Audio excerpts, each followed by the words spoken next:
This is video 10 of my away game playthrough, and the final video as our sugar glider hero enters the fiery crescendo of his long journey to save his mother and baby sister.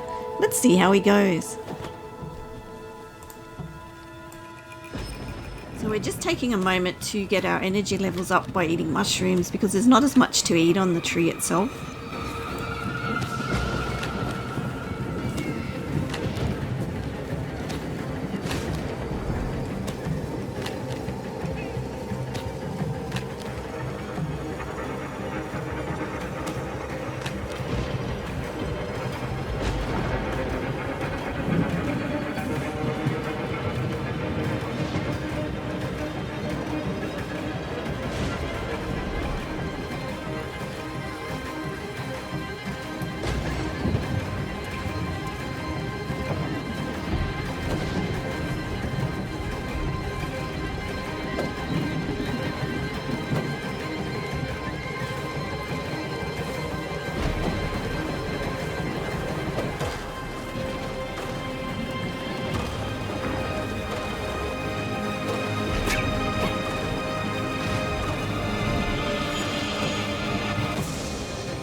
Amazingly, when I played this game through the first time, I hadn't actually worked out that those yellow mushrooms were edible and that they were linked to your glide ability. And it was only when I got to the burning tree at the end of the game that I realised you could eat them for energy and also you need them for your gliding ability.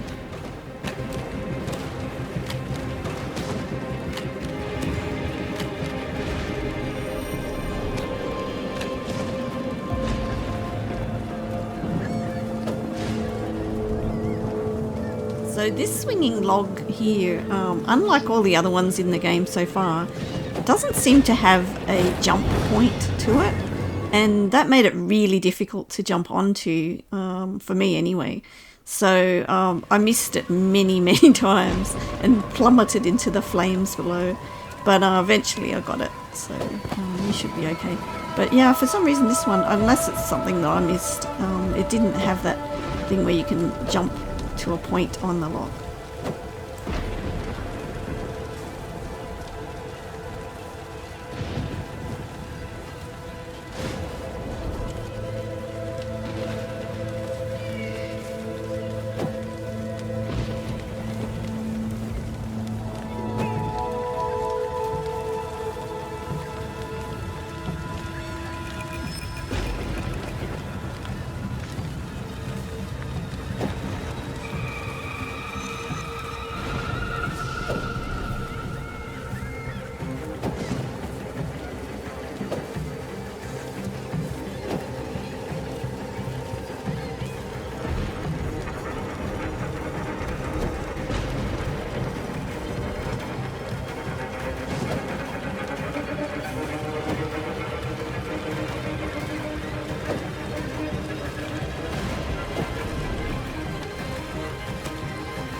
So don't do what I did here, which was think that at the end of the branch there seems to be some bark and green moss or something.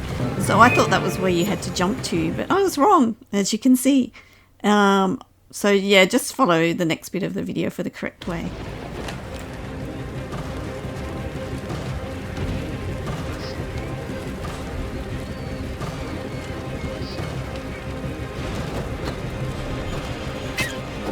The glider must avoid the superheated bark, now deadly to the touch. I'm so amazed that the sugar glider's fluffy tail never catches fire in this. But if you accidentally land on bark that's on fire, don't panic. Just go to the nearest bark that's not on fire. And as long as you keep up your health with the mushrooms, you should be fine.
Went the wrong way there, as you can see.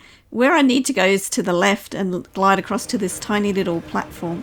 If you're having trouble landing on this platform, which I did many times, although I got it this time, you can try landing on the actual tree trunk, even though it's on fire. It might be a solution if you're having trouble, just because it's a little bit broader, so it's easier to land on.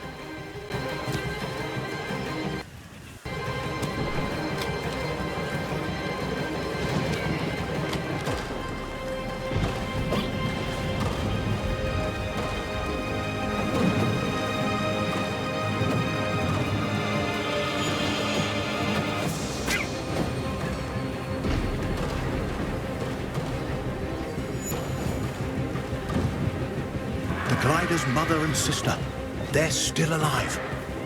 But so is the vulture. So up ahead of us we have the bearded vulture fight, and he's like the final boss of the game, I guess.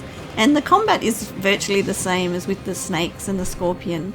In fact, I actually found it easier because it was more obvious what you had to do.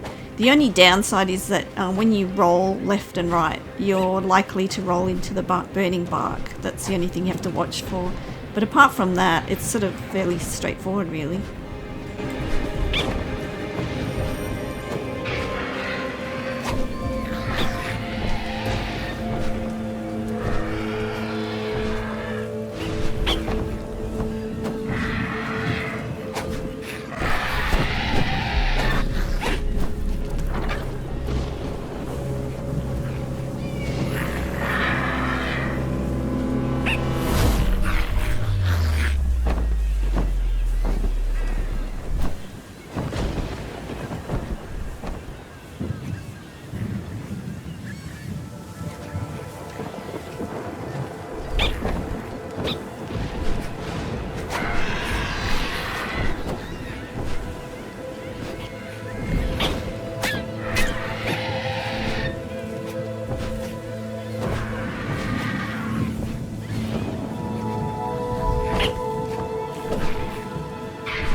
bearded vulture's head with your mother, attacking it and mashing that button.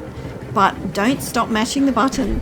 When you see a bit of what looks to be a cutscene, you think it's all over and you stop, and then this is what happens. I'll show you next. But you need to keep mashing that button until you get the actual cutscene with the narrator and you're absolutely sure that you don't have to attack anymore.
And so the mighty bearded vulture falls into the flames, and with it, our Joey's beloved mother.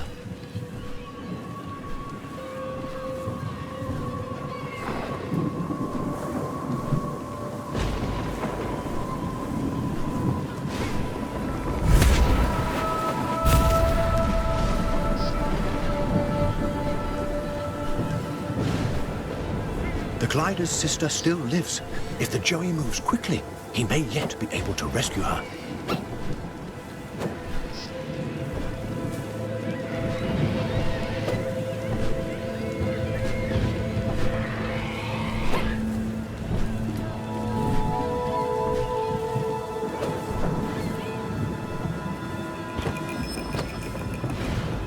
So you've got to be really quick when you do that last bit where you pick up your baby sister and run to the end of the branch and jump. And then when you've jumped, it's a little bit unclear where you've got to go, but there's this very faint light in the distance, like a misty light.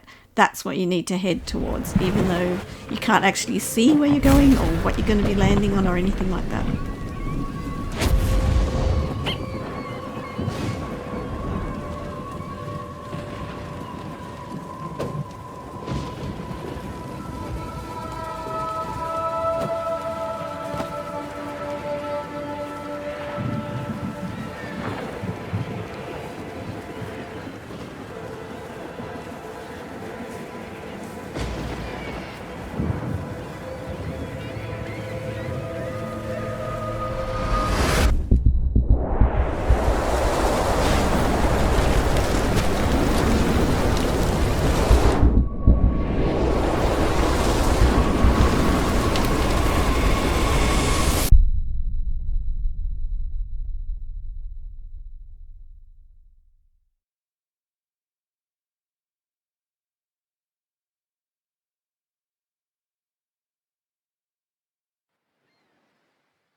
Peace returns for a time to Saviour Island.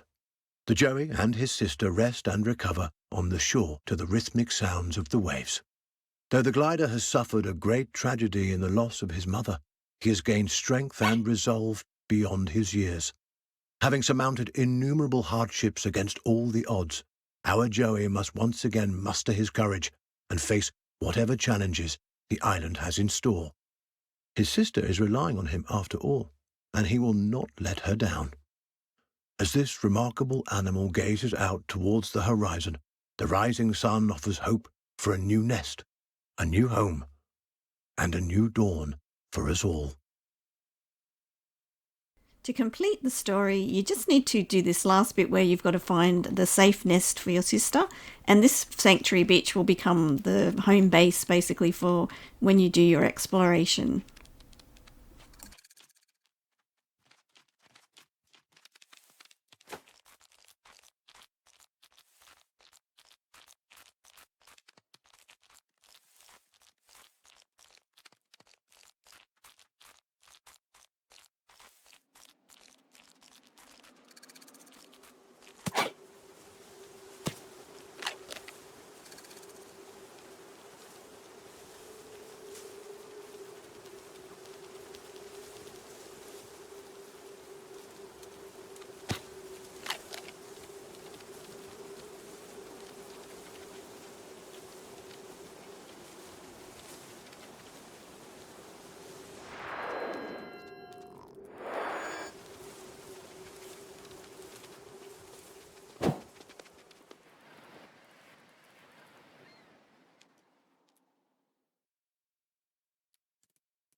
So here we are at the end of our adventure with our little sugar glider. I really enjoyed this game and I'd like to thank the developers for making it. It was very thought-provoking with a very important message for all of us. But it was also a fun game to play, and I felt that the extra content of the exploration mode with the holograms and everything really added to it as well. So I hope a lot of more people will play this game, even though it's not brand new now. It's well worthwhile in my opinion. If I could change my mind to feel what you feel,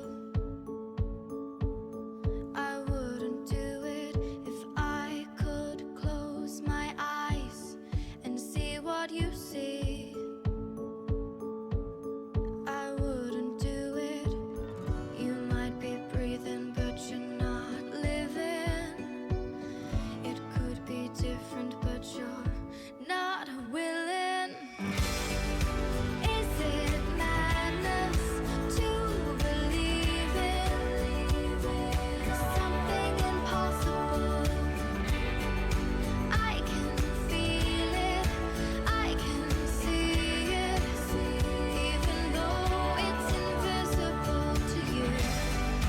It would be wise to swim with the tide, but I'd rather be out of my mind, out of my mind. I'd rather be over these walls that keep me safe, scare me to death. They make me feel like a small bird in a big cage, a wild horse on a long chain. Is it madness to believe in something impossible? I can feel it, I can see it, even though it's invisible to you.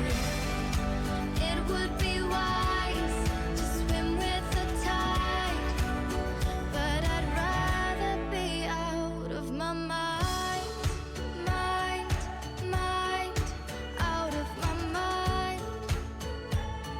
I'd rather be out of my mind, out of my mind.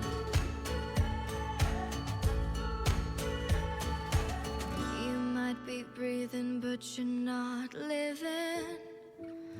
It could be different, but you're not willing. Is it madness to believe in something impossible? I can feel it, I can see it, even though it's invisible to you.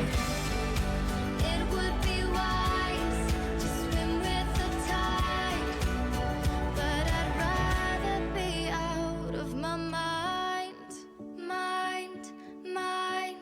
out of my mind. I'd rather be